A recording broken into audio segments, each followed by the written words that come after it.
Dalam rapat terbatas, Presiden Joko Widodo mengimbau agar kepala daerah tidak terburu-buru menerapkan pembatasan sosial berskala besar dalam satu wilayah, kabupaten, atau kota. Jokowi menjelaskan dalam sebuah wilayah terdapat tingkatan kasus positif yang berbeda, sehingga penanganan dengan mengedepankan strategi intervensi lokal bisa digunakan untuk mengurangi penularan COVID-19. Strategi intervensi untuk pembatasan berskala lokal ini penting sekali untuk dilakukan. Baik itu manajemen intervensi yang dalam skala lokal maupun dalam skala komunitas. Sehingga sekali lagi jangan buru-buru menutup sebuah wilayah, menutup sebuah kota, menutup sebuah kabupaten. Kalau kita bekerja berbasiskan data, ya langkah-langkah intervensinya itu akan berjalan lebih efektif dan bisa segera menyelesaikan masalah-masalah yang ada di lapangan. Untuk memenuhi fasilitas kesehatan, pemerintah memanfaatkan ruang Wisma Atlet Kemayoran dan bekerja sama dengan sejumlah hotel bintang 2 dan 3 untuk dialihfungsikan sebagai pusat karantina mandiri bagi pasien tanpa gejala maupun bergejala ringan. Penambahan ruang isolasi mandiri ini ditujukan untuk menekan angka positif kasus COVID-19 dan penularannya dalam keluarga. Pemerintah juga menyiapkan pusat-pusat karantina untuk pasien dengan gejala ringan agar tidak melakukan isolasi mandiri, ini juga penting,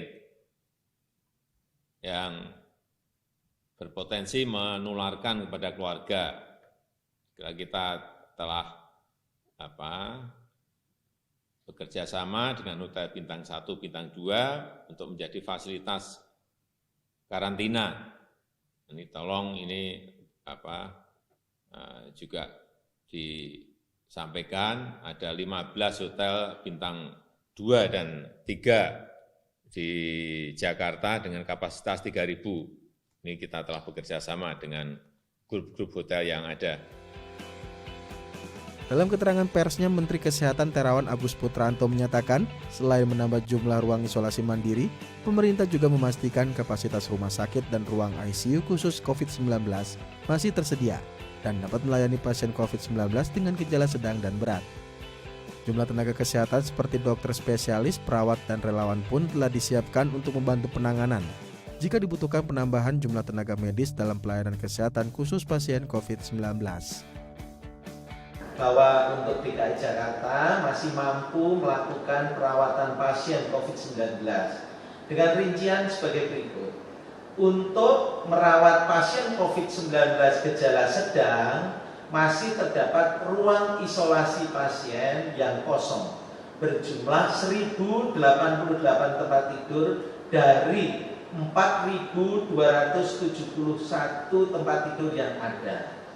Dan dalam beberapa hari ke depan, ruang isolasi ini akan ditambah sebanyak 1.022 tempat tidur, sehingga menjadi 5.293 tempat tidur.